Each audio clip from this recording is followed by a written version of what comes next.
Welcome to this free Fingerstyle Guitar Beginners course. During this 2-hour tutorial, you will be learning all the basics and techniques of the fingerstyle guitar. If you would like to learn everything about playing like a pro, head over to skillademia.com and get access to the full course. Now, let's begin. Welcome to the complete fingerstyle guitar course. Playing guitar is an amazing skill to learn and master. It will develop your musicianship as well as hand-eye coordination and motor skills. It will improve your understanding of how music and musical instruments work, and it will also give you some insight into the minds and techniques of your favorite musicians and composers. Playing guitar can be learned whether you are young, older, whether you know a couple of chords, or even if you have never picked up a guitar before. It will take time, practice, and dedication.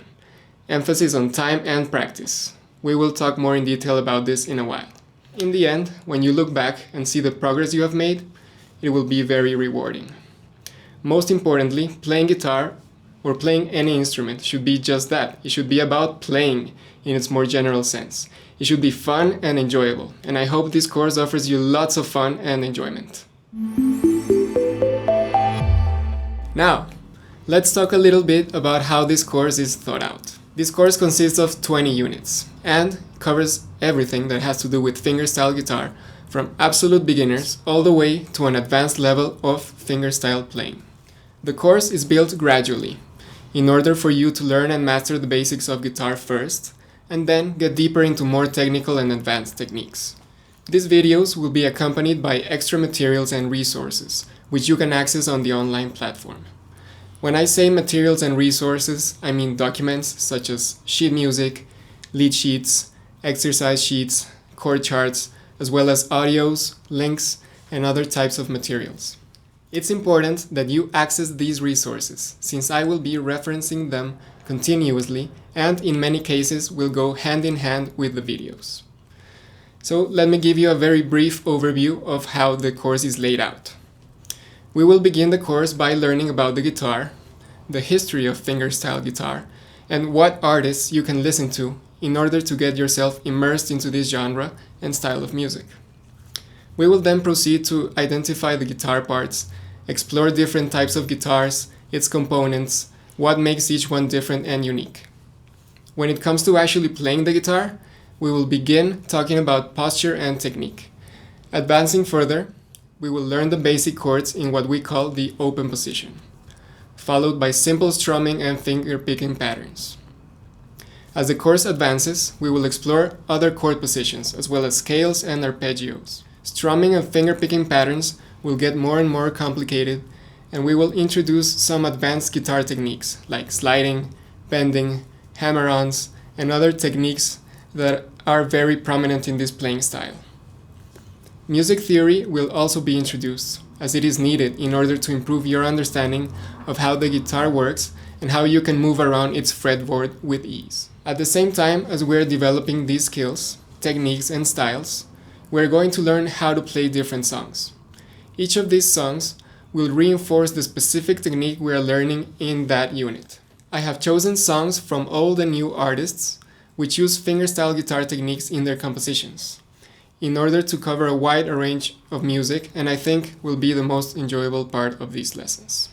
Of course, the beauty of online courses with videos is that you can go at your own pace.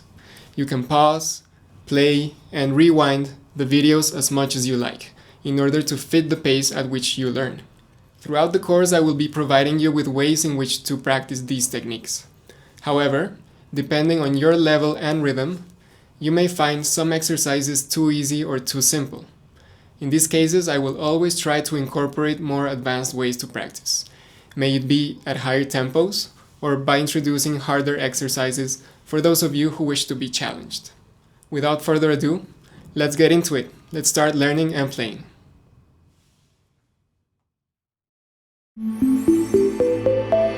Let's talk a little bit about the history of fingerstyle guitar. Fingerstyle guitar can mean any style of music that is played by only using your fingers to pluck the strings, as opposed to using a pick or a plectrum. Therefore, fingerstyle guitar can mean playing classical music, flamenco, or American-influenced styles like blues, country, folk, or bluegrass. In this course, we will concentrate on these latter styles. When it comes to fingerstyle guitar, or fingerpicking, as some people call it, we can trace its origin, like most of the American styles we now know and love, to blues. Blues guitar players in the late 1800s and early 1900s would listen to ragtime music being played in the piano and would try to imitate it on the guitar. The guitar is a much more limited instrument than the piano, since it only has 6 strings and less than 4 octaves. Despite these limitations, guitar players learned to transcribe and arrange piano music in order to play it in their guitars, which were far easier to travel with. If you don't know what ragtime music sounds like, go listen to The Entertainer or Maple Leaf Rag by Scott Joplin. Musicians like Blind Blake, Memphis Minnie, or Big Bill Broonzy are some examples of recorded early blues fingerstyle guitar. As we will see when we get into our practical lessons, fingerstyle guitar splits the guitar into 2 sections. The lower strings will play the bass note, similarly to what the left hand of a piano player would do, and these notes will be played exclusively using the thumb. The upper strings will be played using the index, middle, and ring fingers, and they look to do melody lines or counter melodies at the same time as adding harmonic content. As the importance of guitars rose, technology was needed in order to amplify the sound of a guitar so it could be heard in the context of a band. In the end of the 1800s, Frederick Martin, the founder of Martin Guitars, decided to use steel strings on the guitars, and to adjust the neck strength and tension accordingly, since the metal strings create a much higher tension. Soon after the emergence of acoustic blues guitar players, and with the improved Western guitar, fingerstyle technique migrated to other styles and genres, specifically country and Western music. Artists like Merle Travis and Chet Atkins adopted the technique and further developed it to a high level of mastery and used it in their compositions. The term Travis picking, from Merle Travis, became a household name when this artist incorporated techniques that he learned from fingerpicking the banjo and incorporated more movement in the bass strings on the guitar. Because of this, American folk music would emerge as a major style in which fingerstyle guitar shined. In folk music, fingerstyle guitar would not play so many of the main melodies, but rather ostinatos, or repeated counter melodies patterns to accompany the lyrics and melody. Fingerstyle guitar playing spread all the way to the UK, where a movement called folk baroque was born in the 1960s. In folk baroque, alternate tunings such as open D tuning are commonly used in order to take advantage of open strings and create more ostinatos or repeated patterns. You can listen to artists of this style such as Bert Jansch or John Martin. Nowadays, we can find fingerstyle techniques used all over the genre spectrum. In more traditional genres like bluegrass and country, fingerpicking is still very prevalent. Americana and folk genres are also a commonplace to listen to fingerstyle guitar, usually amplified either with electroacoustic guitars or with hollow body electric guitars. We can also find fingerstyle guitar in pop and rock in artists such as John Mayer, Ed Sheeran, or Mumford & Sons. All the way from its beginnings up to more contemporary artists who incorporate fingerstyle guitar into pop and rock genres. Throughout this whole course, we will learn some of the songs of these artists in our own development as fingerstyle guitarists. You can begin with Woody Guthrie, the main inspiration and influence in Bob Dylan's development as a musician. His most well-known song is This Land Is Your Land.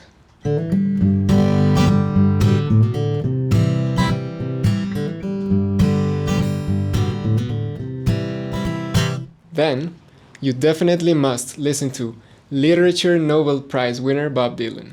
His use of fingerstyle guitar fits perfectly with his songs. Notice all he does is accompany his voice and lyrics, which are the most important element in his songs. Listen to Don't Think Twice, It's Alright.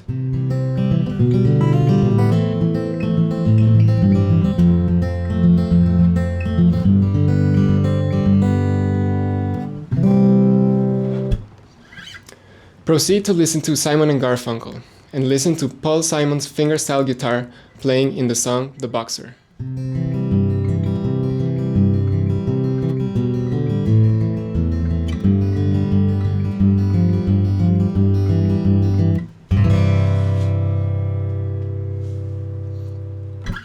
Going deeper into Americana and folk genres, we have Brandi Carlile. Listen to the fingerstyle guitar in Most of All.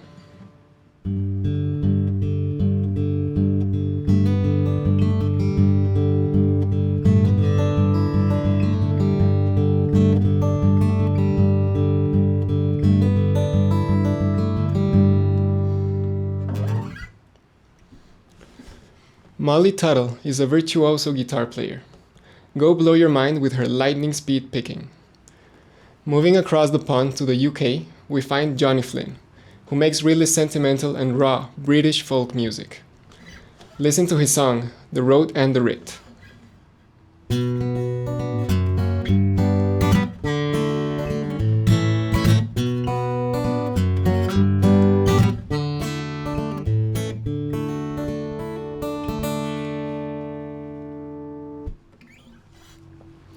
When it comes to pop, John Mayer takes fingerstyle to a whole nother level in songs like Neon, Georgia Why, or Stop This Train.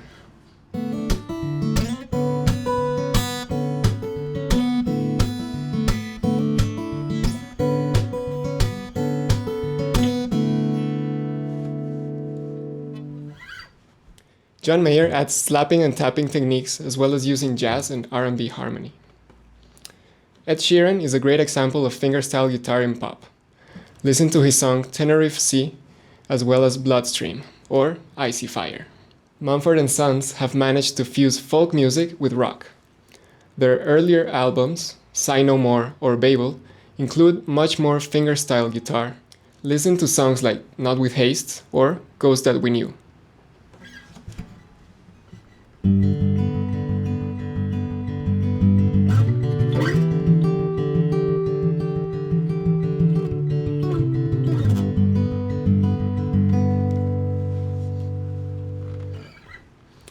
Finally, we have more indie rock style bands with lots of folk and Americana influence, such as Bear's Den. Listen to their song In the Clouds of Pompeii.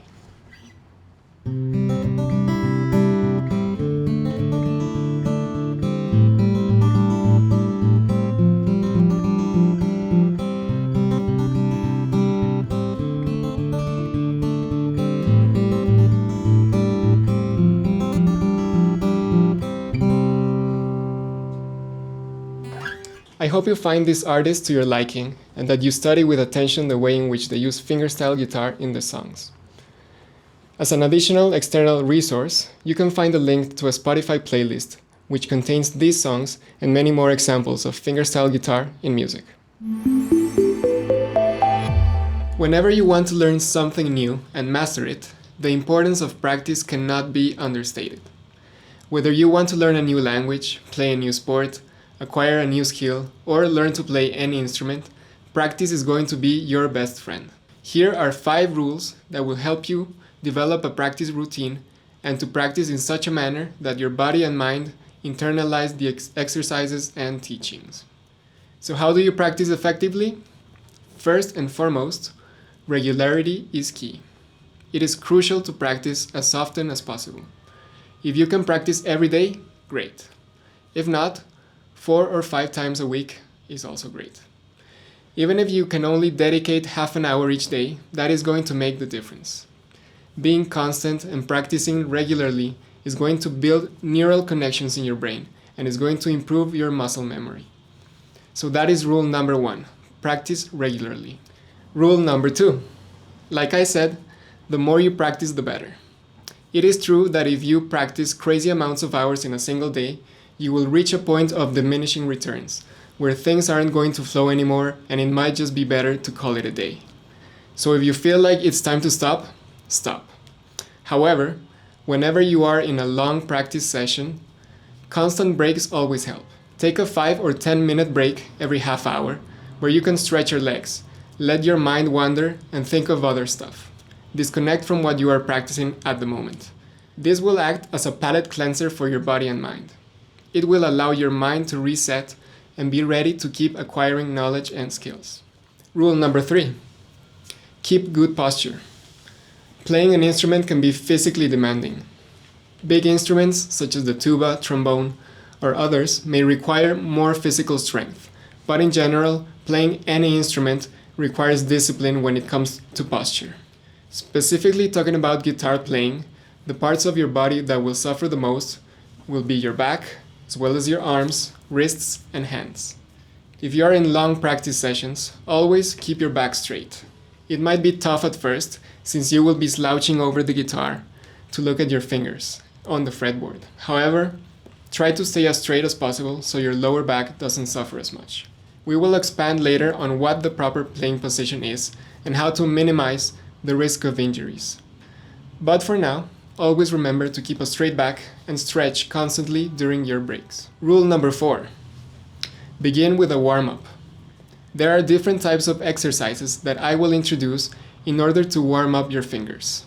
This is important as warming up before playing any sport.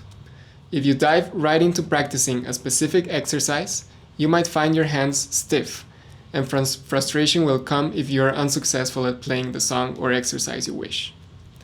Warming up allows your hands and mind to focus on what is going to come, as well as physically improving the mobility of your fingers. Finally, this is very important in order to prevent injuries. Rule number 5. Practice slowly. Students are always eager to learn how to play fast and quick. However, the best way to make these neural connections in your brain is to practice things slowly. Every exercise that I will instruct you will be practiced slowly at first, very slow as you can. Practicing slowly is a challenge in on itself, I know, but there are some tricks I will show you that will make it a bit easier.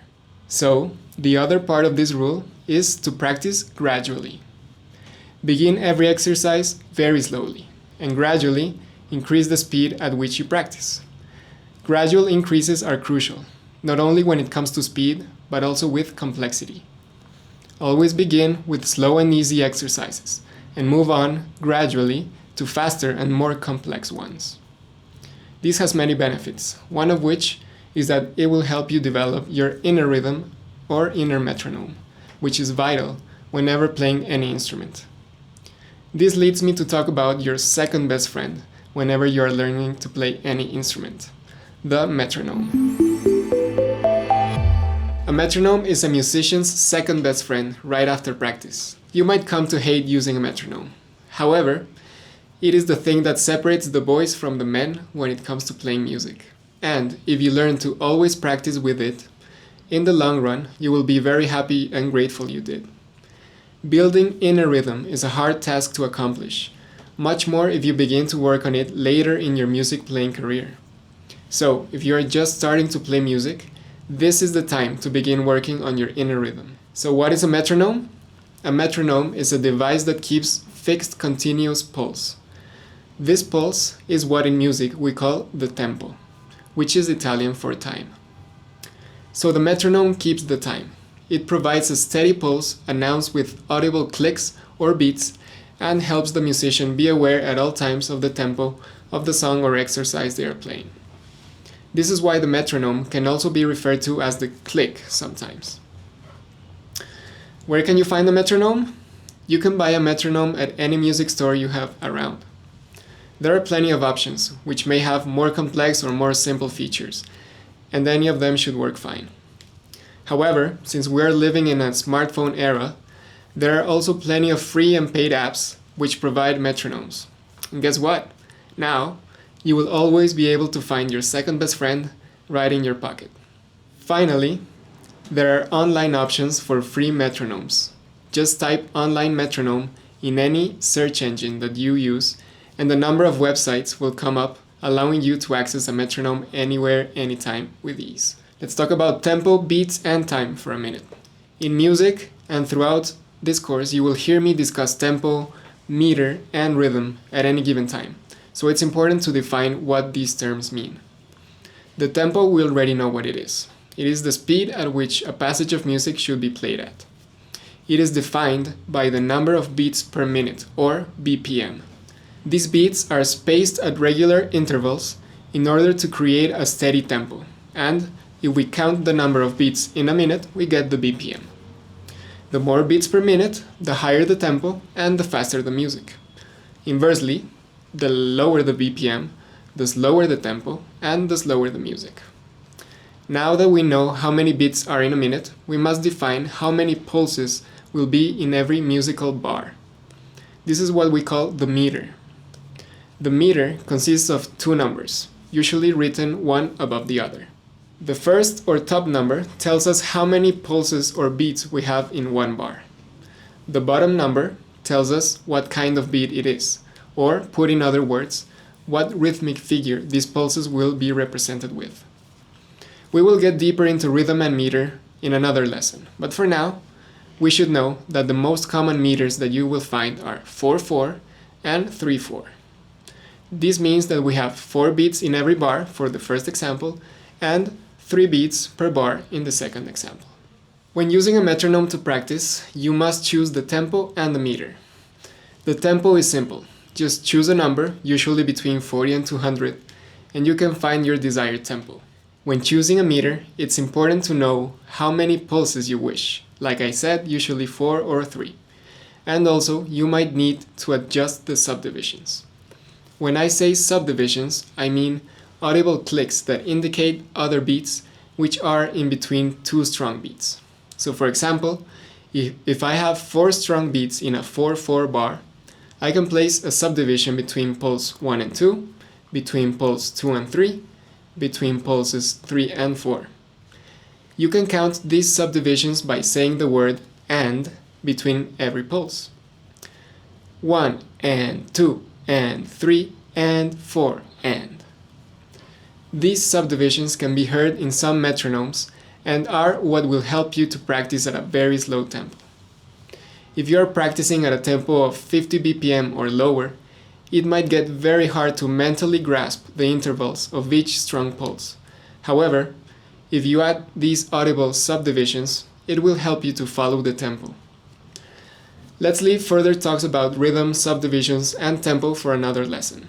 For now, go and find a metronome that you like and understand how to use it. Get familiar with it and its features and functions, and start practicing with it. One last tip that I can give you in order to avoid getting annoyed at the metronome is the fact that much of the frustration comes from hearing this constant, uninspiring, dull, and annoying click. The first option to solve this is to change the sound of the metronome. If yours allows it, then great. Go look for a sound that you like. If not, then there is always the option to practice not to a metronome, but to a rhythm track.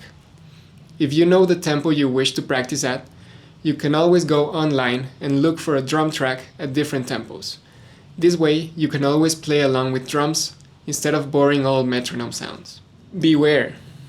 Even though this can be more fun and interactive, the style and rhythm at which the drums are played can influence heavily the way you feel the music and might have bias on how you practice. For example, if you are practicing straight 8 notes and you add drums that are playing swing style, your 8th notes will be swung and you will achieve a different purpose. So, use this tip carefully. Hey everybody, let's get to know the guitar a little bit better. In this course, we're going to focus on acoustic guitars. There are many different types of guitars, but overall, the names of guitar parts stay constant. Let's divide our guitar into 3 main parts, using vocabulary relating to the human body. So first of all, we have the head, right? Or the headstock. As you can imagine, it is the top of the guitar, and in it we can find the tuning pegs, which are these 6 pegs, sometimes called tuners or tuning keys, and they are where the strings are tied to. The headstock, then, meets the neck of the guitar at the nut. The nut is this little part here. It's usually made of different types of materials, usually ebony, ivory, brass, or synthetic materials. and it's where the strings rest before being tied to the tuning pegs. The nut has 6 small grooves.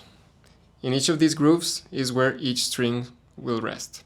Other instruments such as banjos, ukuleles, bass guitars, violins also use nuts in order for the strings to rest.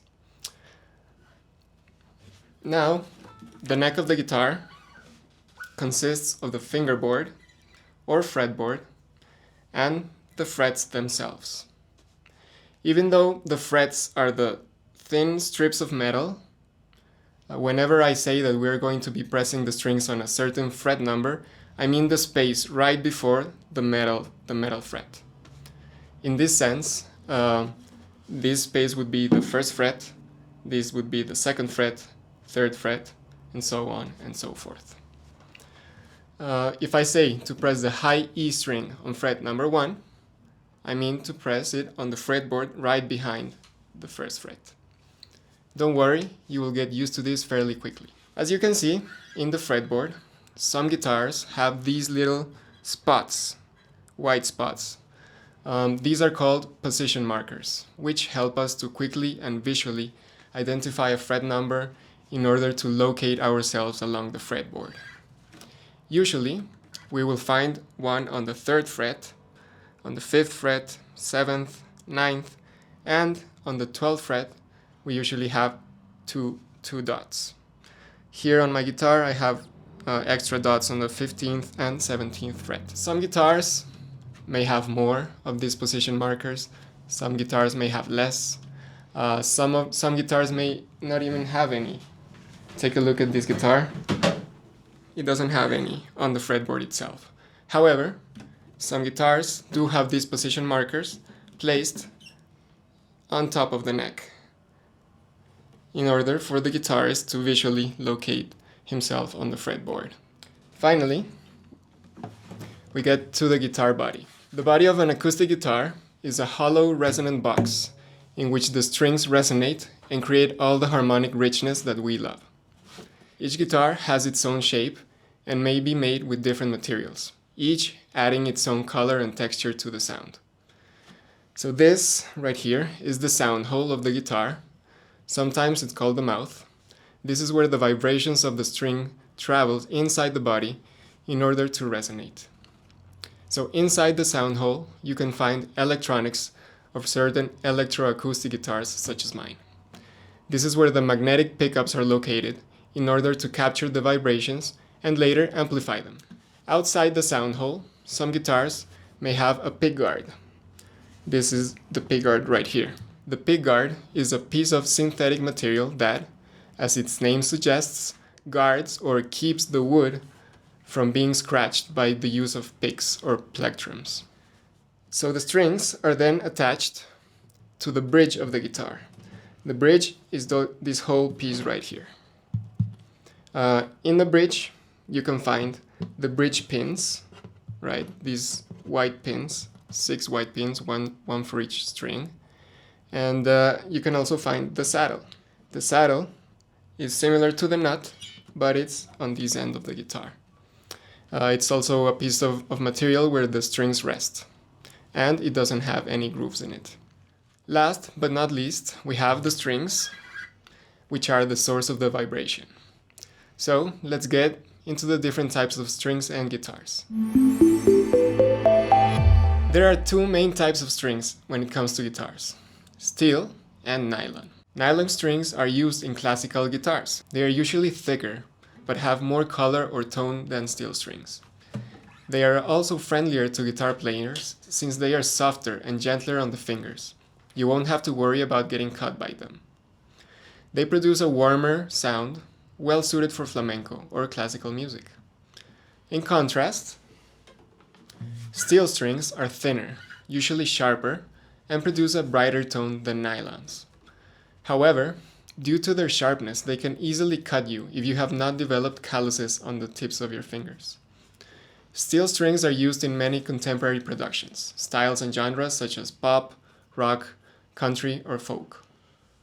Usually, they are better at being amplified than nylon strings through the use of magnetic pickups. When talking about guitars, we also have many different types. We have classical guitars, we have steel strings guitars, which are usually bigger in size, as you can see. But we also have 12-string guitars, which are exactly the same as steel string guitars, except for the fact that for each string, they have a set of 2 strings. They have the original 6 strings of any regular guitar, plus 1 extra string that is tuned 1 octave higher in each of the 4 lower strings, and the 2 higher strings have an extra string that is in unison. This gives 12-string guitars very bright, very harsh tone, and you can hear them on songs like Wanted Dead or Alive by Bon Jovi, Give a Little Bit by Supertramp, or Wish You Were Here by Pink Floyd. So let's take a look at more diverse types of guitars. First, we have the D-hole guitars, which are mainly used to play gypsy jazz, and the difference is that their sound hole is shaped like a D instead of a round hole. We also have steel lap guitars used in Hawaiian music and incorporated into country and folk. They are usually played resting the guitar horizontally on your lap, and they are played with a slide, a round long ring that produces a very distinctive and characteristic sound. Finally, we also have resonator guitars, which are steel string guitars with a steel resonator inside of the sound hole. They are also very prominent in folk, bluegrass, and country styles. Finally, we have all the different types of electric guitars: solid body, hollow body, semi-hollow, and archtop are some of them.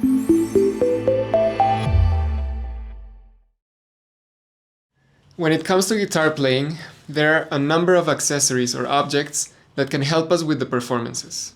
There are a number of accessories or objects that can help us with our performances. The first and most common accessory is the capo. A guitar capo is used to transpose the key of the guitar.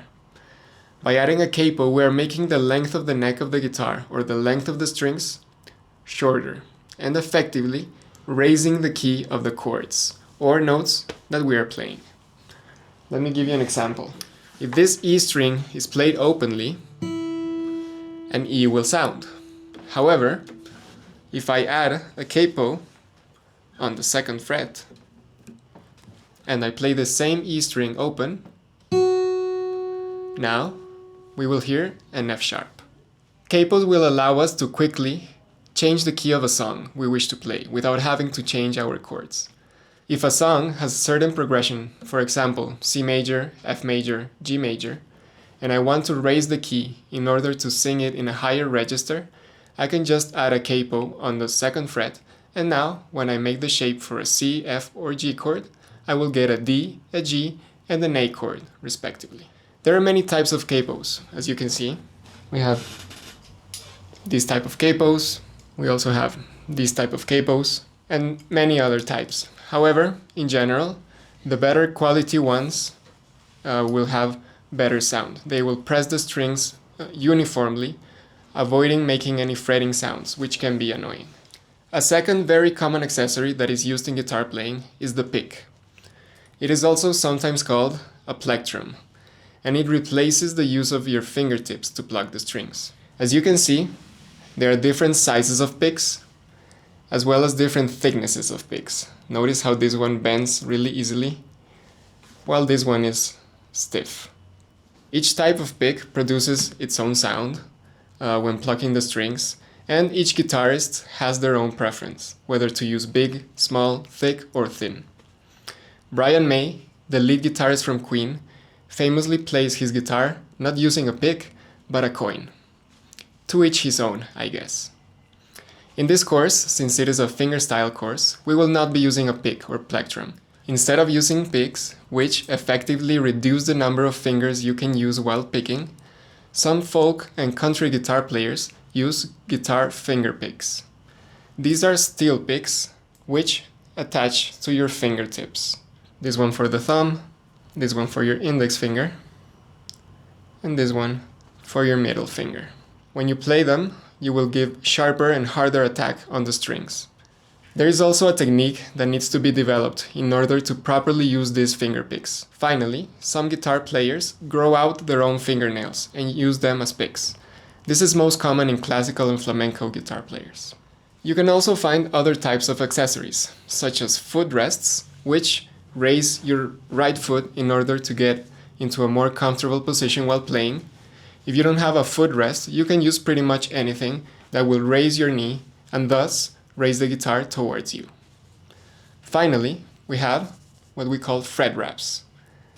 These fret wraps mute the strings that you are not playing, preventing them from accidentally ringing out.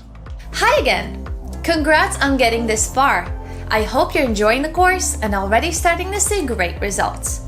If you want to check out the extended version of the course, go to skillademia.com where you will find our full Fingerstyle Guitar Beginner to Advanced course with more than 80 lectures and many more skills to master. Now, let's continue. Hey everybody, welcome back. Today we're going to be changing the strings of your guitar. Changing the strings in any guitar is one of the most useful skills you can learn.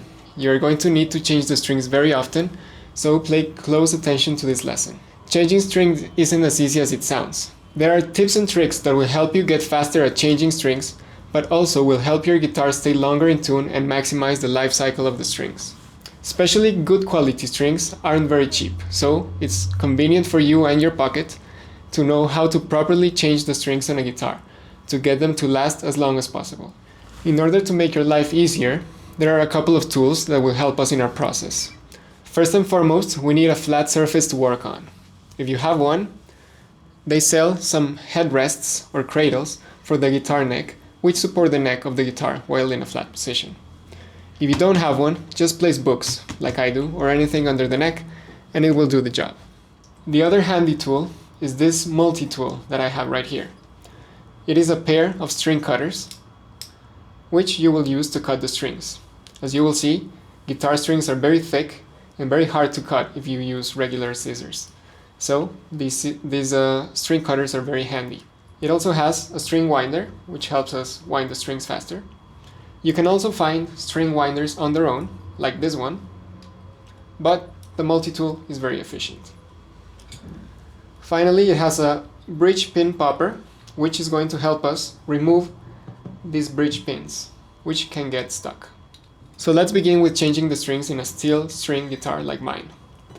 The process is very different from nylon strings, as you will see in the next lesson. So, first step is we're going to loosen our strings. So we're going to loosen all strings at once. You can use your handy string winder. So we begin by loosening our strings.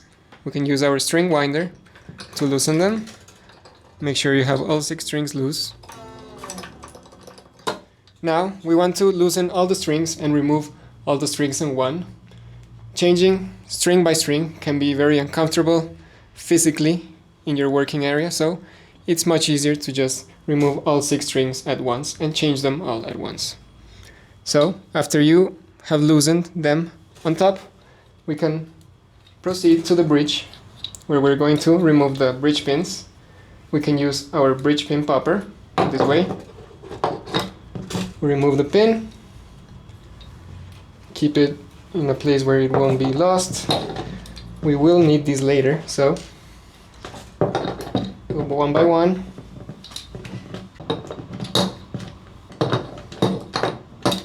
Sometimes these pins can get a bit stuck, so that is why we have this tool to help us remove them.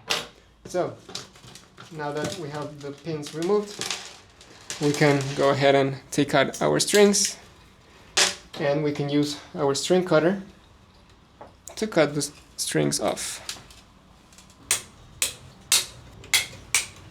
Finally, remove the excess string from the headstock. Be careful not to cut yourself. These strings are very sharp, very easy to cut yourself. Once you remove the strings, be sure to keep them in a safe place.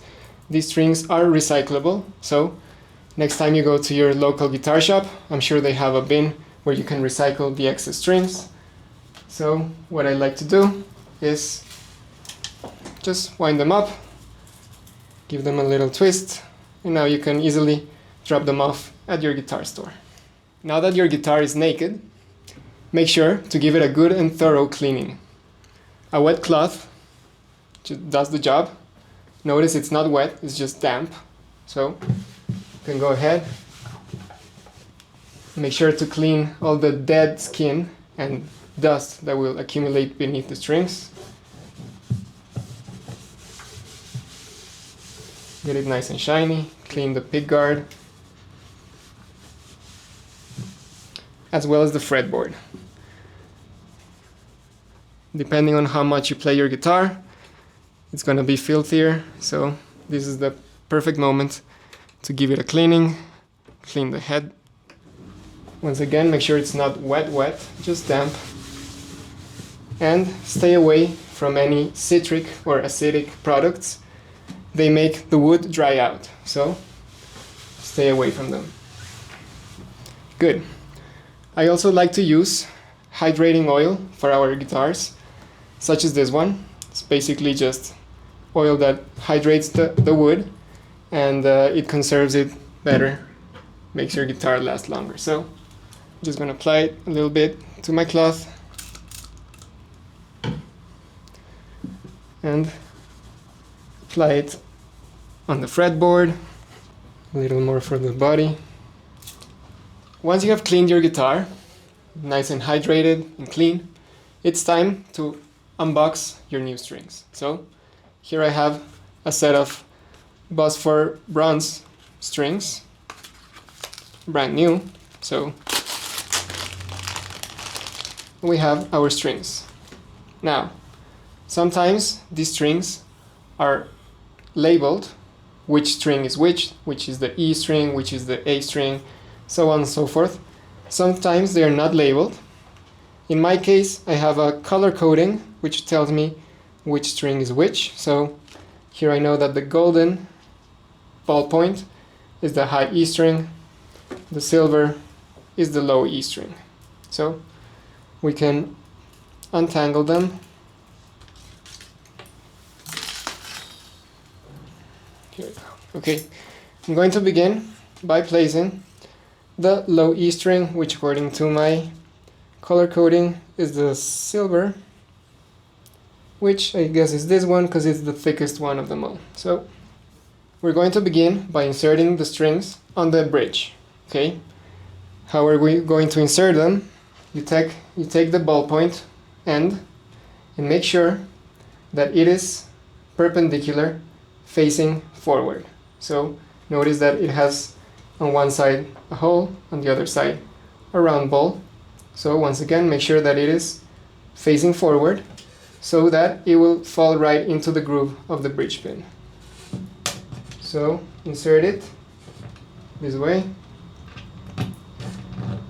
put the bridge pin, make sure it's facing forward as well. Once you insert the bridge pin, give it a nice pull, make sure it's steady. Good. I'm going to insert all 6 strings at once. I like to work this way, it just feels better for me. So I'm going to continue with the A string, which should be the black. Here we go. Once again, I'm going to line it up so it faces forward, as well as the groove on the bridge pin. Insert it, insert the bridge pin, give it a nice pull. There we go, it's in place. Let's continue with the D string, which is this golden one. If your strings aren't labeled or color coded, it's pretty simple. Just go from the thickest string to the thinnest string. Once again, we line it up, insert it with the bridge pin, nice pull, there we go. Let's take a moment, now that I have inserted all 6 strings, to talk about string gauge.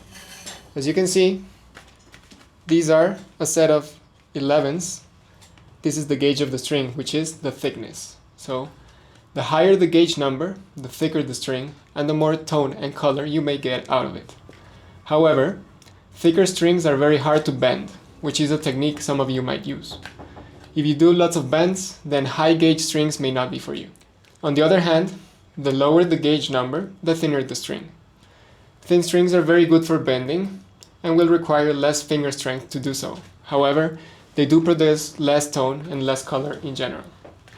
A standard gauge number, not too thin, not too thick, is 12. Higher than that may be considered thick, and lower may be considered thin.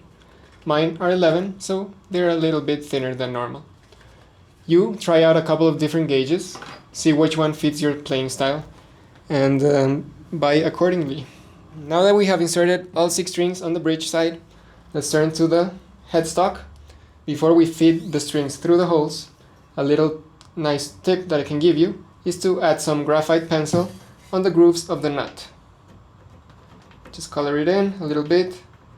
This helps lubricate these grooves and will prevent friction in the strings, which might cause them to break. So graphite works great. Now, another tip is to, before we actually feed the strings through the holes, to make sure that the holes are facing forward. So line them up. This is going to help us in the process. And now we can begin. So I'm going to start with the low E string. Notice I have my strings separated, the 3 strings on the bass side and the 3 strings on the treble side. I'm going to begin with the low E string. So we're going to feed the string through the hole.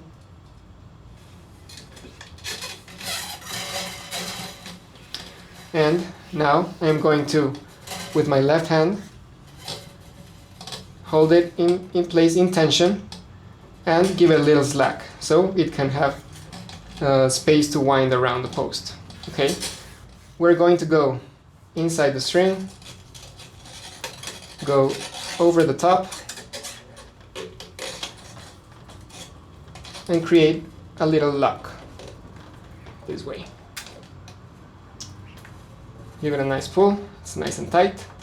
Now that it's in place, we can start winding. Make sure that you're keeping tension in this hand. Okay, we can use our string winder.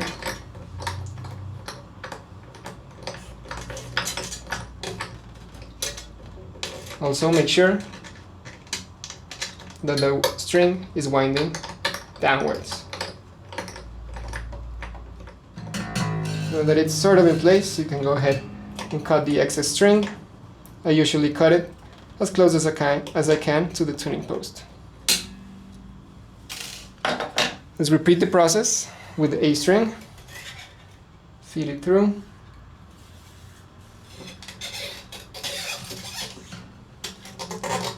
Get some slack, apply tension to the string, go on the inside, underneath the string, and lock it in place. As you can see, I have already tied the first 5 strings to their posts. Now I'm going to show you how to tie the last string, the high E string, since it acts as a mirror. So we insert it through the hole. Once again, we're going to go on the inside, but notice that this time the inside is the opposite as before. So we're going on the inside, below the string, give it a pull, lock it in place, and wind the string. Always be sure to apply pressure. You can use our string winder.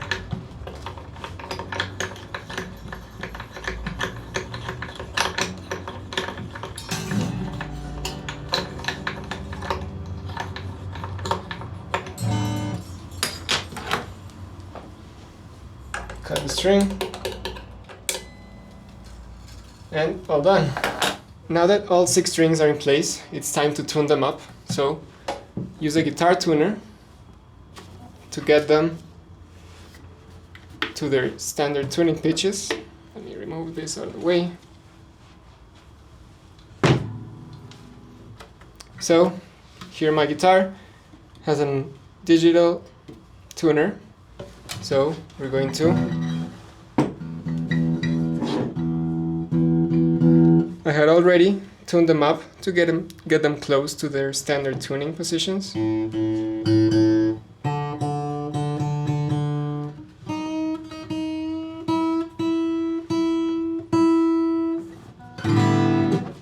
Once you have them close to the actual pitches, press down on the strings and with your right hand give them a nice pull, stretch them out. This is important, make sure the bridge pins are in place, give them a good stretch. I'm sure now they have gone out of tune. Let's look. Indeed.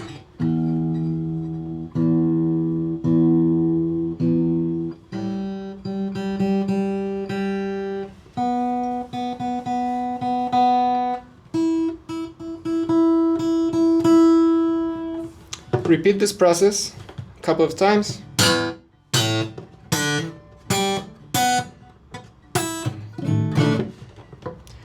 Make sure that the strings are nice and stretched. Once again, check tuning.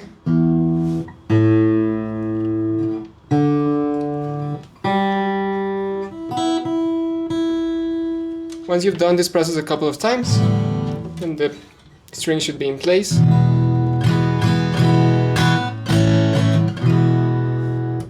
Seems like they are in tune. Most new strings will take some time to get accustomed to the new guitar, the new tension, etc.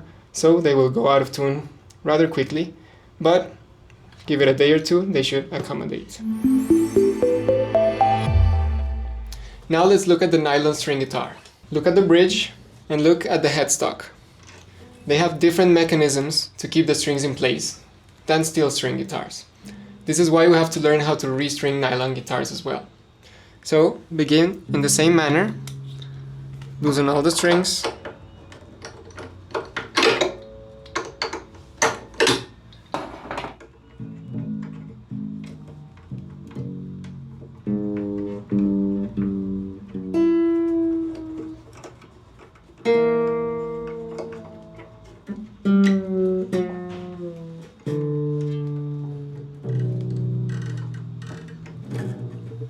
proceed to cut them with your cutter. You can cut them in the middle.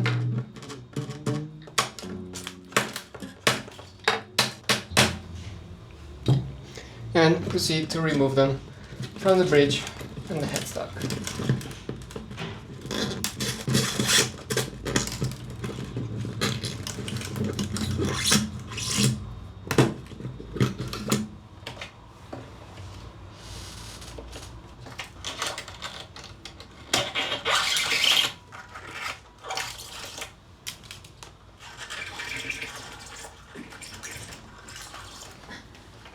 Okay, once all the strings are removed, once again, take your time to clean your guitar.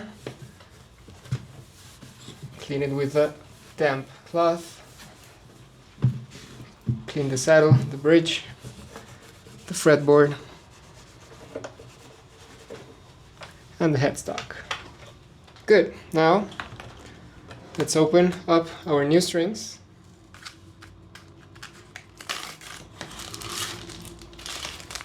So let's begin with the high E string. It's probably the thinnest string of them all. Let's begin by fitting it through the hole on the bridge. Here we go. Now leave sort of 2 to 3 inches of slack on this side. Now you're going to go on the outside, over, and feed it through the loop twice. So once and twice. Now hold it in place and make sure that the slack overlaps in the hole of the next string. This way we can tuck it in when we tie the next string. So hold it in place, pull it tight, there we go. Now let's add the B string, same process. We feed it through the hole in the bridge. leave 2 to 3 inches of slack on this side, go on the outside, behind the string, over the string, and through the loop twice. Once, twice, and then be sure that you have enough slack so that it will overlap with the next string. Now make sure that the previous string, the slack, goes through the hole too. Hold it in place, pull it tight, and there it is. Now I will proceed to put the low E string.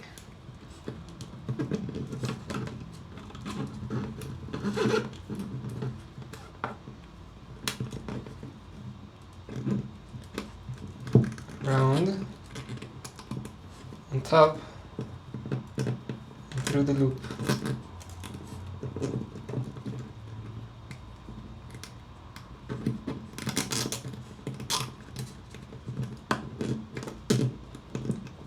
Hold it in spot.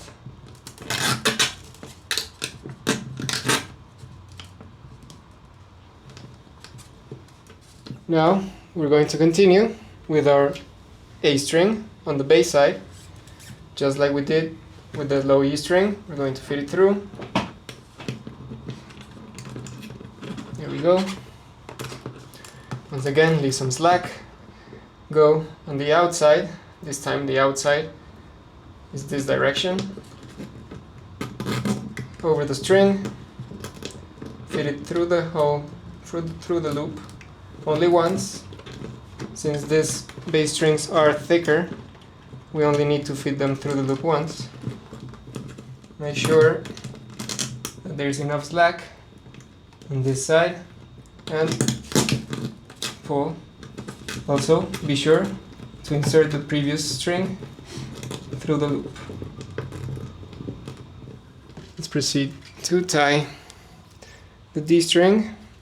Same process. Go on the outside, behind the string, over the string, and through the loop. Let's do it twice this time. And this time we're going to tighten it, but not all the way.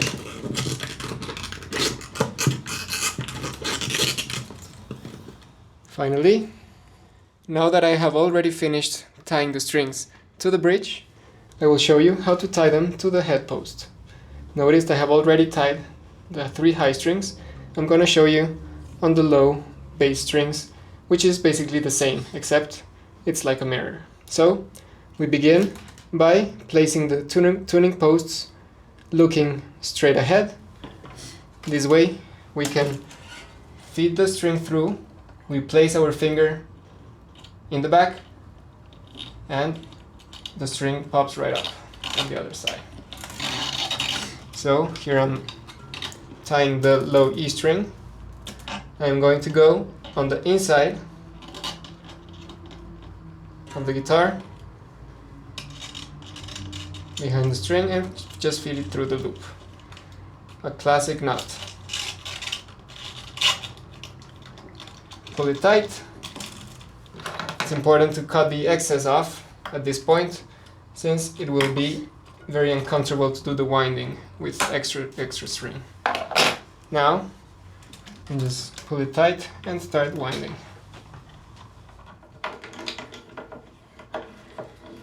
Make sure the winds go on the inside of the guitar. This way we are avoiding clearance with this spoon right here. So make sure it winds to the inside.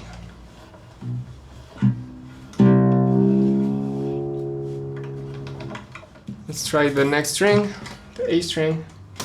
Same thing, feed it through, put your finger on the bottom. This time we're going outside the guitar, behind the string, and through the loop. Pull it tight, cut the excess, and wind.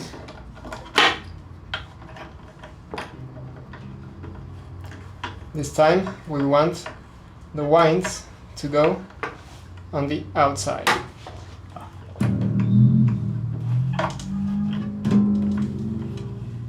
This way, it will go over the knot and secure it in place. Let's place the final string, the D string, same deal, feed it through the hole. Once again, on the outside, through the loop, cut the excess string, and wind. Now, we already have our strings in place, tight on the bridge and tight on the headstock. Now it's time to tune them. So here I have a digital tuner on my guitar.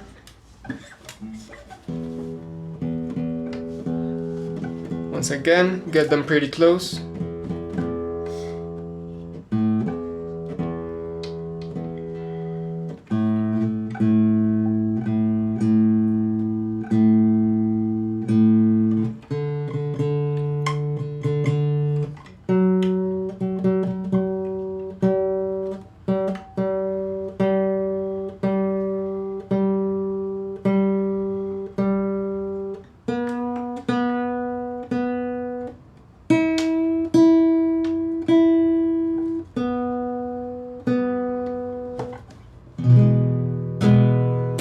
There we go. Once again, it's a good idea to stretch the strings, make sure they adjust to the new tension, and repeat the process of tuning.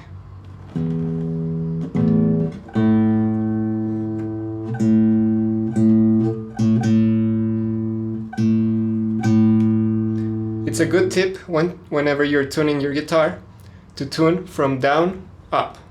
So, for example, if you have a string that is over the pitch and you want to tune it down, go way below and then tune upwards.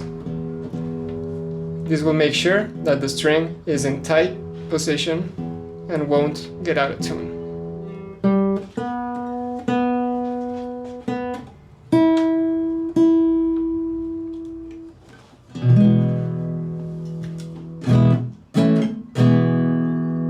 There we go. Just give it a couple days to adjust and you can start playing guitar.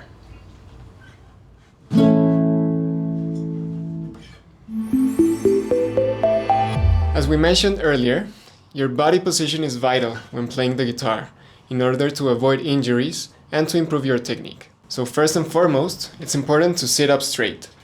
This allows you to breathe freely. In order to play well, we need to breathe well. So straighten your back and place the guitar on your lap. The guitar waist should rest on your right leg if you are right-handed. You can either cross your leg or just lay it straight on your lap.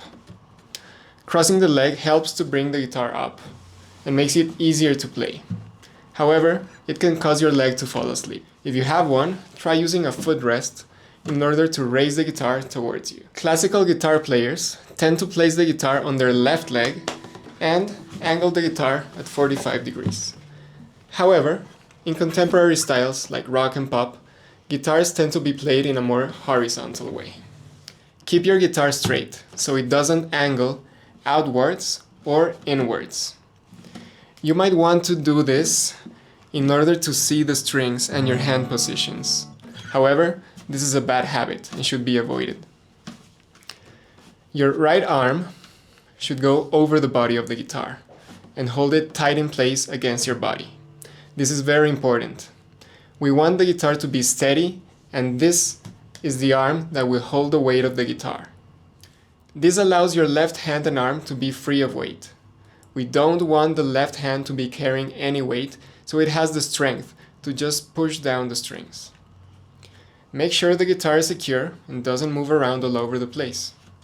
If it does, check your posture, find the correct position. Once again, be sure not to slouch over the guitar in order to look at your finger positions. This will cause your neck and back pain over long periods of time. The right hand must be placed over the sound hole. This is where the strings will be plucked. By changing the position in where you plug the strings can change the tone and color of the sound. If you plug the strings closer to the bridge, it will sound nasal, for example. And if you pluck closer to the fretboard, it will sound brighter and softer. However, for the purposes of our course, we will maintain the strumming fingers right over the sound hole. While doing finger picking, you may rest your palm on the bridge itself. You can rest this part of your palm right behind the bridge pins. This allows your hand to have a fixed point of reference in order to quickly find whichever string you want to play. Right? If you have a steady fixed position, your fingers will fall into place. You may also play without resting your palm and just having your hand freely, this way. However, it has less stability and it may be harder to find the strings. When it comes to the left hand, of course, the position of it will depend on how far down the neck you are playing. However, it is important to talk about how to press down the strings. Let's do a quick exercise for this. First, press the first string on the second fret. Place your finger as close to the fret itself, right? Remember, the fret is the metal strip. So place your finger as close to it as possible. Push down on the string, really lightly, and make a sound. Now, start applying less and less pressure until the string mutes. Now, begin adding more pressure once again, slowly, until the string sings. This is the amount of pressure you need to push down on any string. It's not a lot. Let's try the same exercise, but placing your finger as close to the previous fret as possible. Okay, so place your finger really close to the previous fret and try playing the string. Now you really need to put a lot of pressure into it in order for the string to sound correctly. Plus, you might start straining your fingers and you might even cut yourself. This shows you that the closer you press the string to the next fret, the less pressure you need in order to make the string sing. As a beginner guitar player, get used to always push down on the string as close to the fret as possible in order to save your left hand strength. Always try to position your left hand vertically, perpendicularly to the guitar neck. Some guitar players, myself included, tend to angle the hand looking forward. However, for beginners, it's important to always keep your hand straight, doing your chord shapes with your hand perpendicular. With regards to your thumb, you're going to need it as a counterweight on the back of the neck in order to push down some strings. However, this applies to some chords more than others. When using a strap or playing in a standing position, try to imitate the position and height of the guitar as when you are sitting down. So if you have the strap too long, your wrist might need to bend too much. And if the strap is too short, you might end up raising your shoulders. So find a nice, comfortable position, adjust your strap length correctly, always keeping in mind trying to imitate the same height as when you are sitting down. Finger pain is normal when starting to play the guitar, especially when playing fingerstyle. The steel strings will cause your fingers to blister and eventually grow calluses. There is nothing else to do but to keep going until you grow calluses, and then the pain will be milder. If you do get a blister, stop playing for a few days and then resume once it's healed. Lastly, I recommend getting a professional setup of your guitar. A guitar setup includes calibrating the string height by adjusting the neck of your guitar.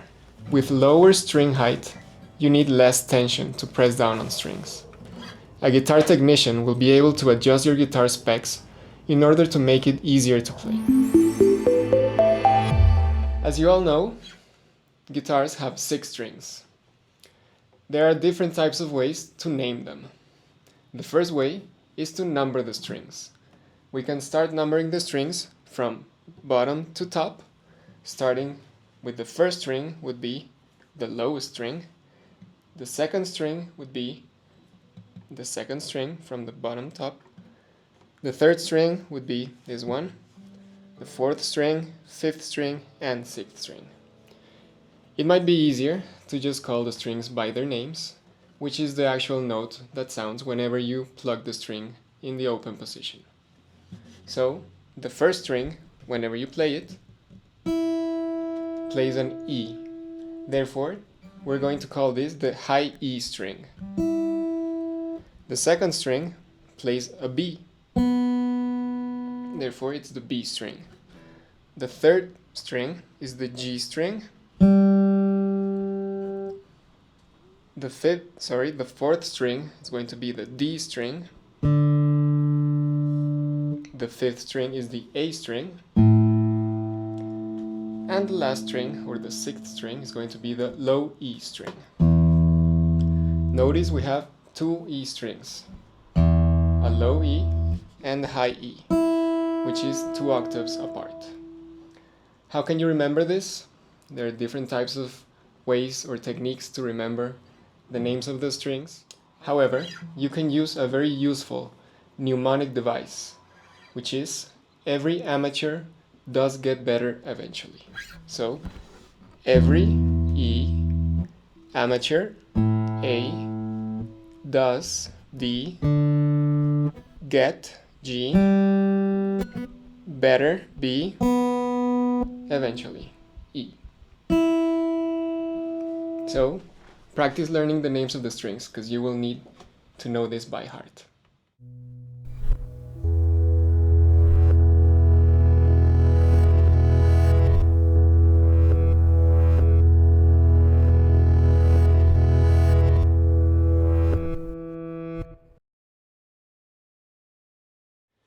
A chord consists of multiple notes being played simultaneously. A chord can have as little as 2 notes and as many as you like. However, we are going to focus on what we call triads.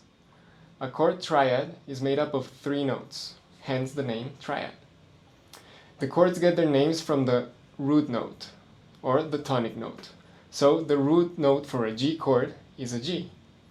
The root note for a C chord is a C. So on and so forth. If we take the root note and add a second note 2 whole steps away, so I'm going to demonstrate this doing a C chord. I'm going to start with the root, so C. I'm going to add the second note 2 whole steps away, or 4 semitones. This is 1 semitone, 2, 3, 4. You'll get the major third. Okay. The major third is the note that makes the chord major or minor. Okay. Now we have the root and the major third. Now we're going to add a third note, which is going to be a step and a half away, or 3 semitones away from the major third. So 1 semitone, 2 semitones, 3 semitones. This is the perfect fifth. And now we have the chord of C major. It consists of the root, the major third, and the fifth.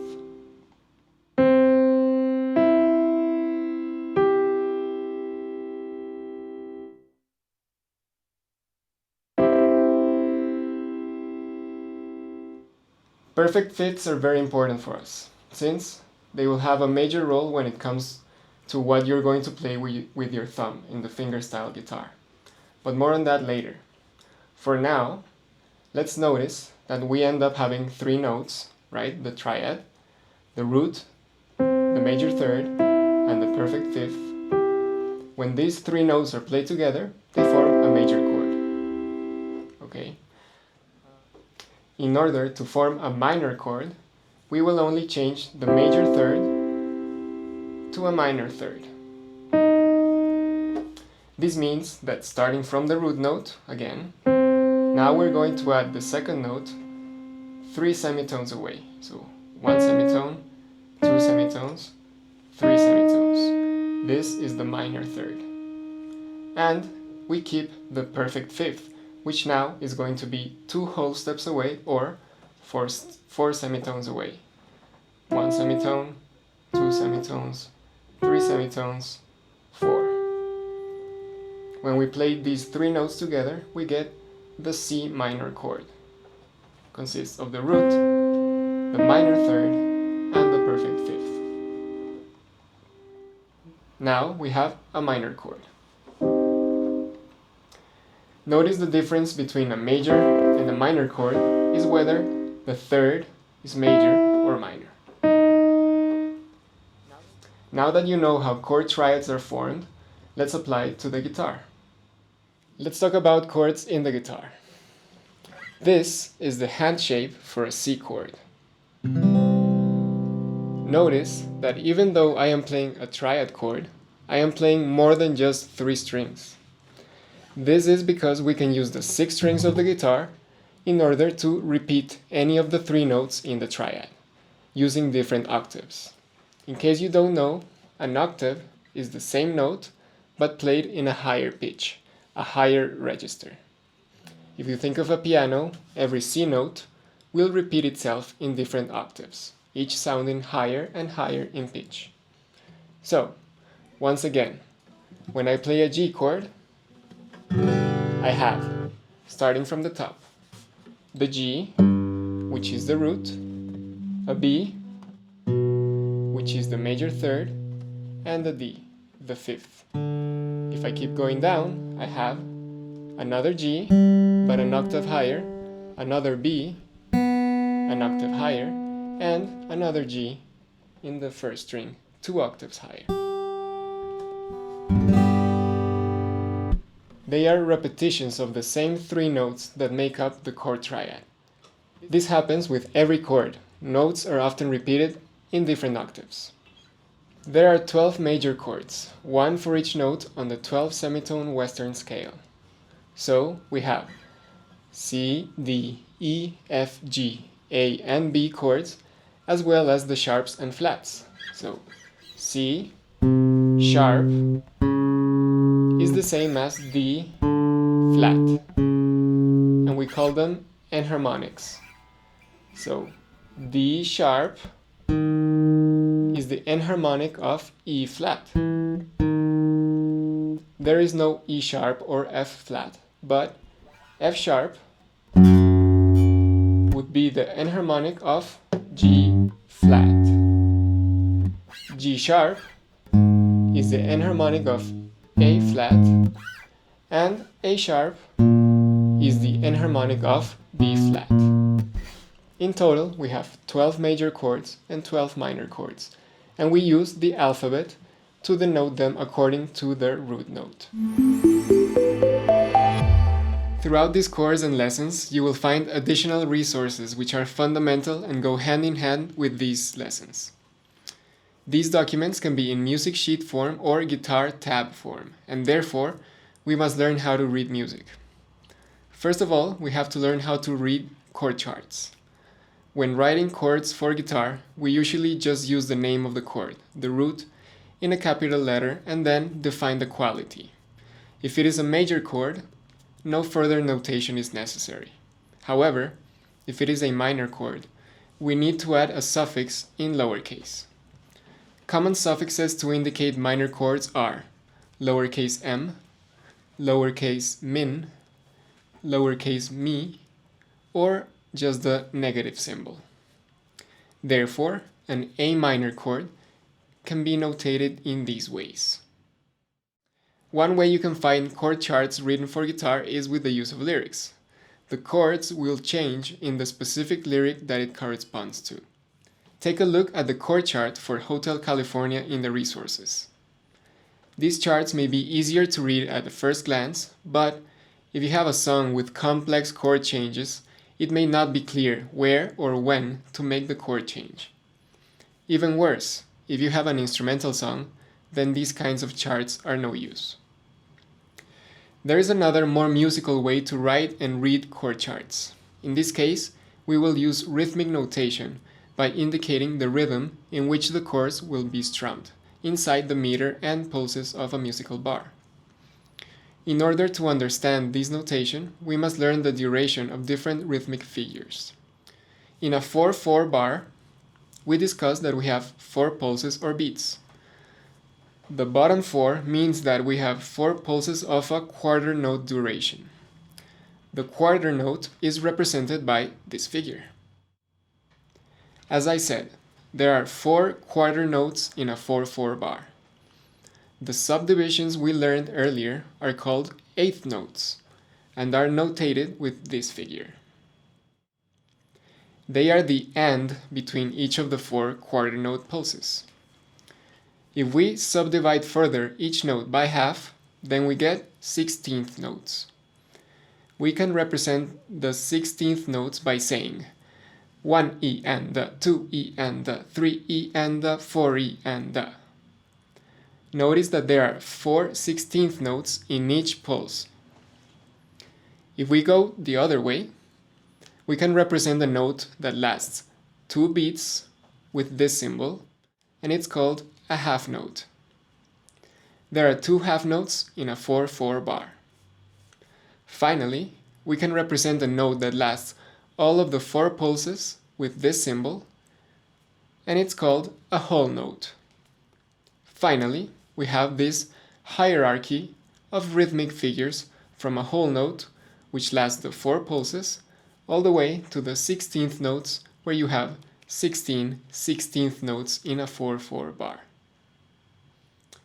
In this case, when we are using rhythmic notation to indicate chord changes, you would strum the chords with the rhythmic pattern written.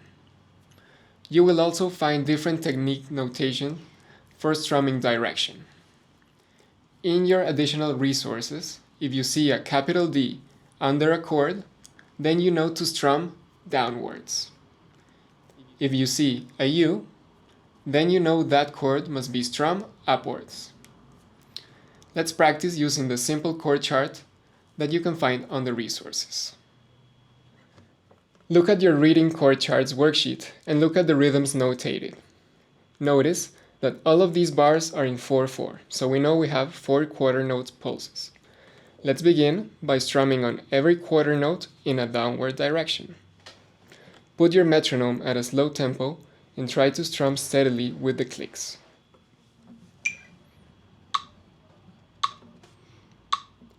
One, 2, 3, 4.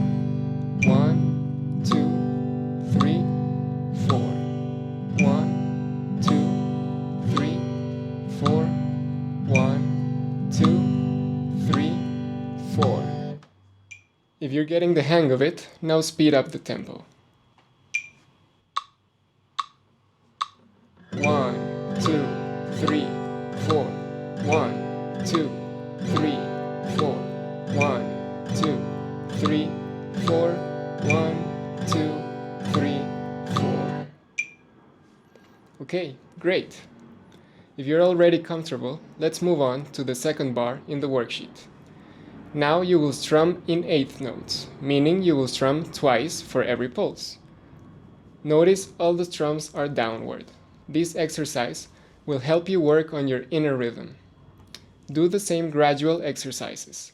Begin with slow tempo and try to strum evenly on all of the strums. Once you get the hang of it, speed up the tempo.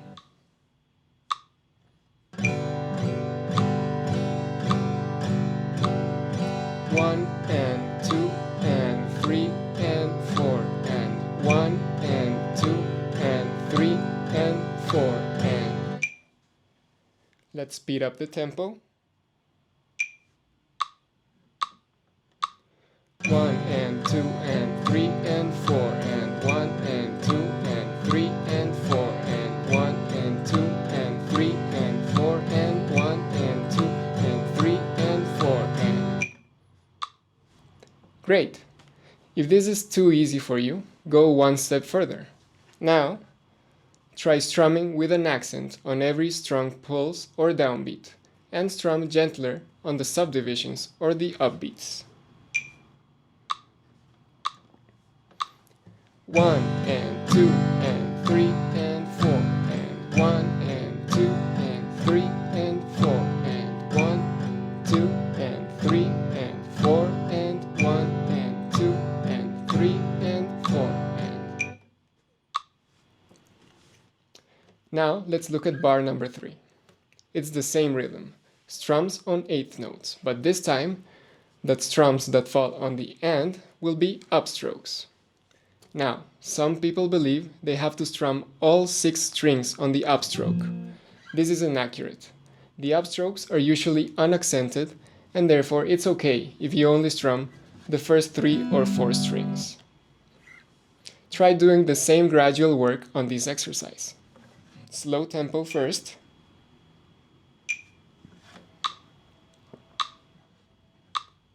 One and two and three and four and one and two and three and four and... Now, speed up the tempo. 1 and 2 and 3 and 4 and 1 and 2 and 3 and 4 and... Finally, try accentuating the downbeats and strumming lighter on the upbeats. 1 and 2 and 3 and 4 and 1 and 2 and 3 and 4 and... We also have what we call fretboard maps or charts, which show you exactly how to place your left hand for a specific chord. In this case, the numbers represent your left hand fingers and which finger to use in order to press down on the strings. The number at the bottom of the map represents the fret number, in case the chord isn't played in first position. If we want to write finger picking instead of strumming for guitar, chord charts are not very helpful. This is why we can either use traditional music notation or something called a tablature. Traditional music sheets use staves, which consists of 5 lines in spaces in order to represent the different notes you can play. At the same time, you include rhythmic notation to specify the duration of each note played. In order to know which note goes in which line, we have to look at the clef. The G clef is what we find in most music sheets for guitars. And what the clef tells us is that the second line, right where the G clef ends, the little tail, in that line we find a G note. If we go up in steps, you go up in notes. So, the second space belongs to the A, the third line belongs to the B, third space belongs to C, fourth line belongs to D, fourth space belongs to E, and the fifth line, or the top line, belongs to the F. Below the initial G, we have an F in the first space and an E in the first line. We can also add additional spaces and lines above or below the staff in order to keep going up or down in pitch. Accidentals will alter a note's pitch by a half note. A sharp raises the pitch a half note, and a flat lowers the pitch a half note. Traditional music notation is the most accurate and comprehensive way of writing for guitars. However, reading a traditional music sheet can be challenging since you have to know exactly which note written on the staff is which string and which fret on the guitar. It requires lots of practice in order to read fluently. Because of this, guitarists developed another way to write music in a more friendly way. These are called guitar tabs or tablature. Tablature doesn't represent the notes using staves, but instead, they use a representation of the guitar's fretboard, and by using numbers, you can indicate which string to press on which fret. In a tablature, we have the high E string on top and the low E string on the bottom. The numbers, therefore, represent the fret, which must be pressed down on each of the strings. If you see a 3 on the high E string, it means to press down on the 3rd fret of the high E string. A 0 would indicate to pluck the open string with no fretting. In order to represent the rhythm of the picking, you can use these symbols above the staff, which are similar to the rhythmic figures we learned. Under the staff, you'll find markings indicating which finger to use in order to pluck each of the notes. A P represents the thumb, an I the index, an M the middle finger, and an R the ring finger. The pinky is not often used, and therefore we will omit it. Notice that these markings represent your right hand fingers, which you will use to pluck, and not the left hand fingers you should use to press down on the strings. Welcome back, everybody. I know we've been talking a lot about theory. Now it's finally time to pick up your guitar and start learning how to actually play it. Open chords, or chords in the open position. It is called the open position because we're not using a bar. We're using simple fingerings in open strings. So let's begin with the first open chord you will learn. It's going to be the C major chord. The C major chord, this is the way you're going to finger it. You're going to put your index finger on the first fret of the B string, your middle finger in the second fret of the D string, and your ring finger in the third fret of the A string. Now, you're going to strum 5 strings instead of 6. You're going to strum starting from the A string downwards.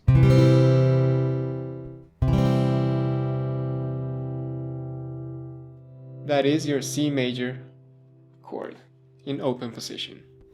Let's practice just strumming downwards in quarter notes. 1, 2, 3, 4. 1, 2, 3, 4. 1, 2, 3, 4. 1, 2, 3, 4. If you're getting buzzing sound from your hand, readjust your fingers in order for the strings to be correctly pressed. That is your first major chord.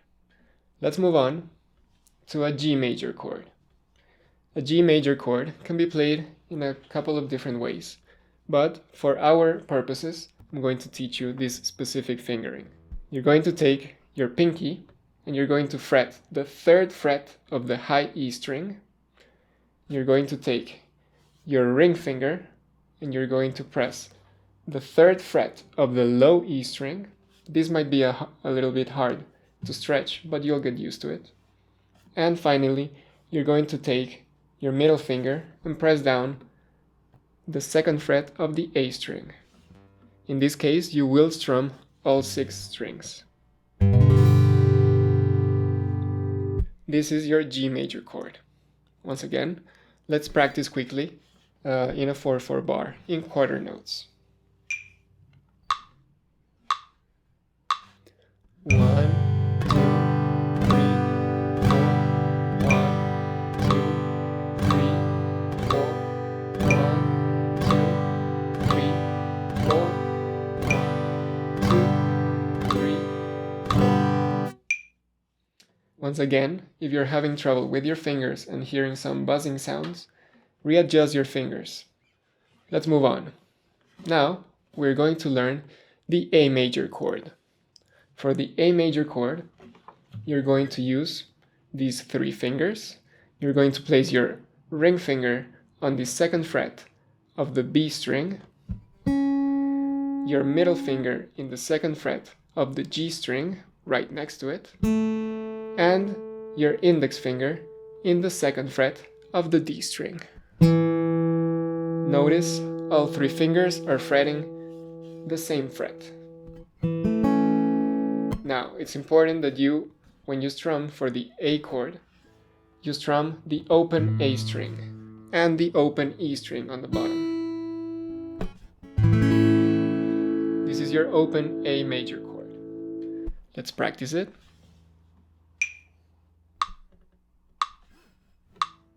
1, 2, 3, 4. 1, 2, 3, 4. 1, 2, 3, 4. 1, 2, 3, 4. Let's move on. Now we're going to introduce the D major chord. For the D major chord, you're going to use your middle finger in the second fret of the high E string, the ring finger in the third fret of the B string, and your index finger in the second fret of the G string. You will also be strumming the open D string. This is the root of the chord.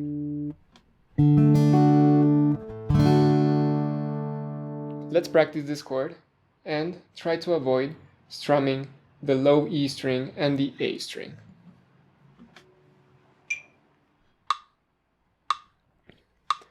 One, two, three, four. 1, 2, 3, 4.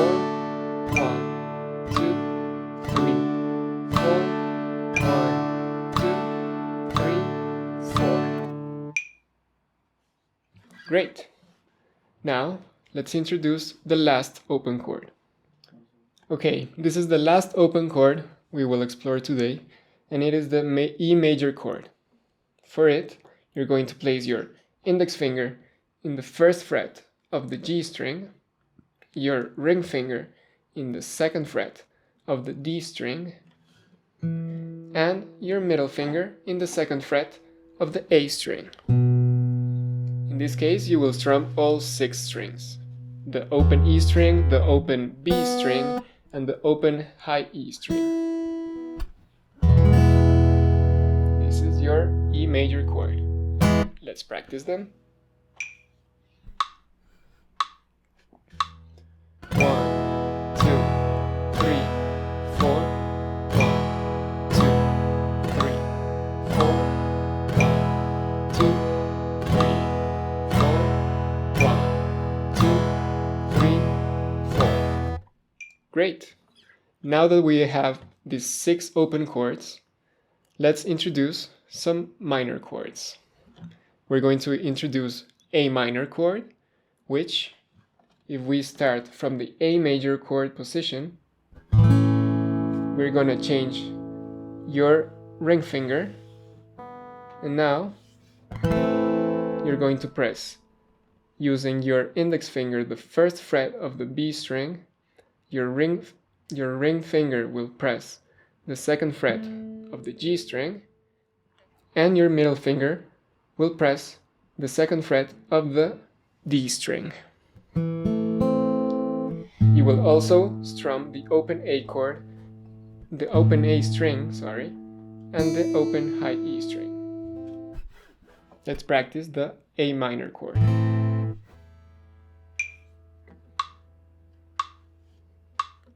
1, 2, 3, 4. 1, 2, 3, 4. 1, 2, 3, 4. 1, 2, 3, 4. Great.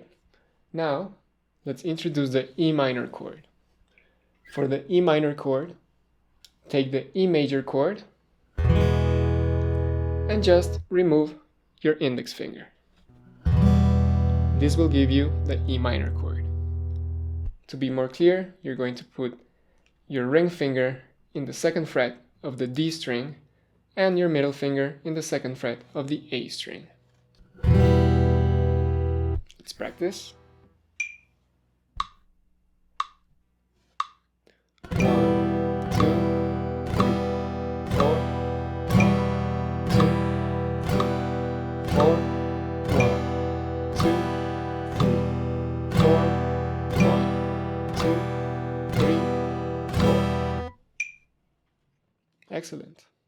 Now we will introduce the last minor chord in the open position, which is the D minor chord.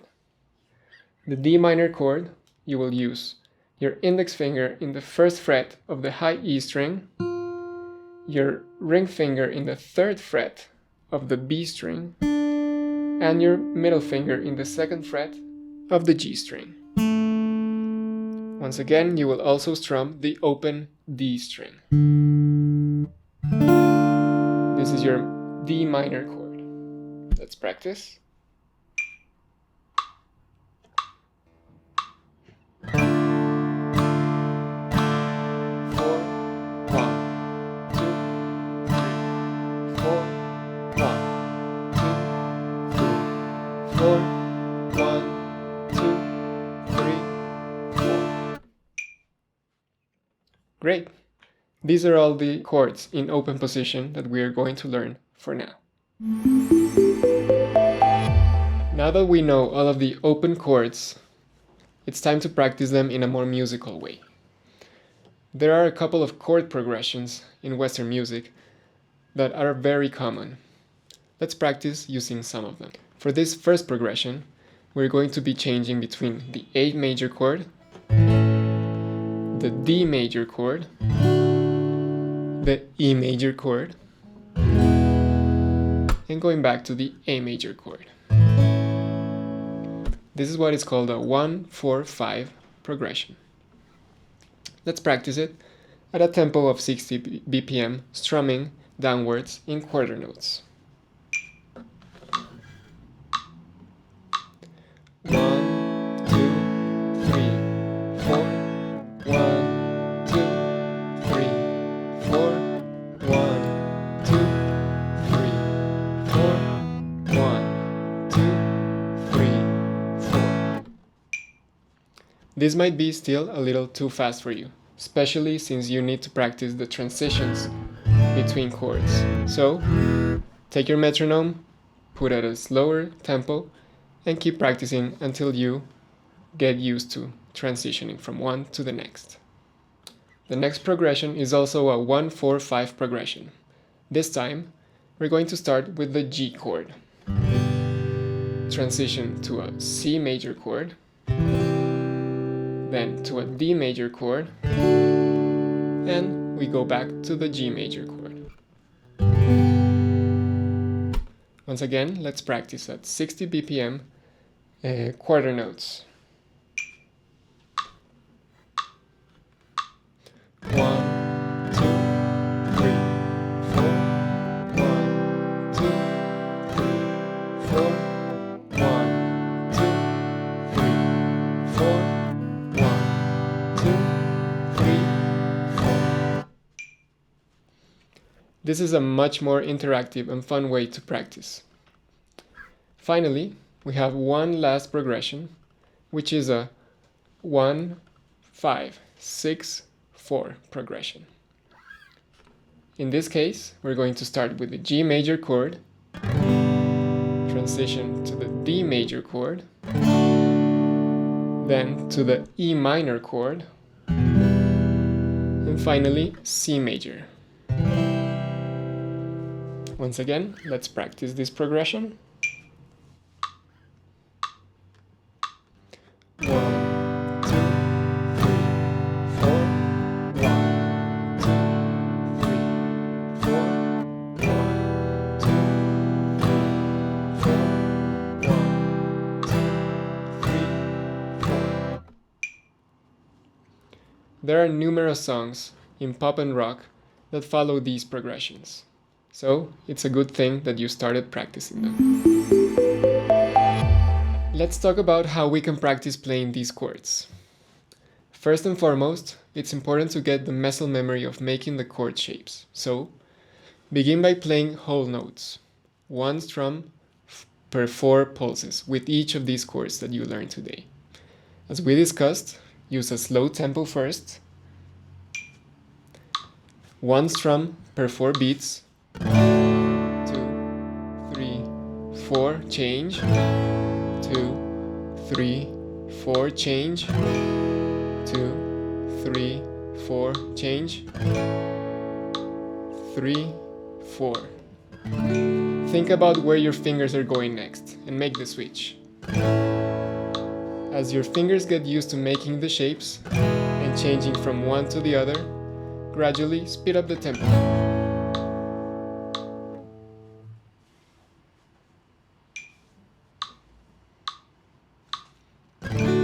2, 3, 4. 2, 3, 4. 2, 3, 4. 2, 3, 4. If this is still too easy, then make 2 strums of half notes, so each strum is worth 2 beats. 1, 2, 3, 4, change, 1, 2, 3, 4, change, 1, 2, 3, 4, change, 1, 2, 3, 4. The next step would be to strum on every quarter note, every beat. 1, 2, 3, 4, change 1, 2, 3, 4, change 1, 2, 3, 4, change 1, 2, 3, 4. Keep practicing, changing from one chord to the next. This is vital. When practicing the chord progressions, use the same technique. Start with a slow tempo with whole notes, then proceed to strum with the subdivisions and gradually speeding up the tempo. Keep practicing these chords and progressions. Once you can make the shapes with ease and transition from one to another, you can use the random chord sheet in order to practice changing between chords with no patterns. Try reading it horizontally, vertically, backwards, diagonally, etc. This is a good resource and way to challenge yourself. You can find random chord sheet with only major chords and another with major and minor chords mixed up for further practice. Let's take a look at the random chord sheet that has major and minor chords mixed up. I am going to put the metronome at 60 BPM and we're going to strum whole notes, so one strum per 4 beats, and I'm going to start reading it horizontally. Here we go. 2, 3, 4, C major. I'm thinking going to G major. 2, 3, 4, D major. Now I'm going to A minor, going to E minor. I'm thinking where my finger should go next. And finally, D minor. Notice these chords don't follow any progression. They are random chords in order to exercise your mind and fingers. This will help you get better at switching from any chord to any other chord. Like I said, use this sheet creatively. Read it vertically, horizontally, backwards, diagonally, however you wish. Hi there! Congratulations on completing this free 2-hour Fingerstyle Guitar Essentials course. It's a pretty great achievement and I hope that you have enjoyed it. You are now ready to get started on playing the guitar by yourself. If you would like to uncover all the hidden tips and tricks of playing the fingerstyle guitar, head over to skillademia.com. The Beginner to Advanced course consists of many more hours of explanations, exercises, and song learning, which will turn you into a pro in no time. You will be able to learn all about chords, scales, alternate tunings, and advanced techniques. All of this while applying your knowledge together with the instructor and learning to play different songs. If this sounds like something you would like to learn, go check it out. Thank you for watching and see you soon.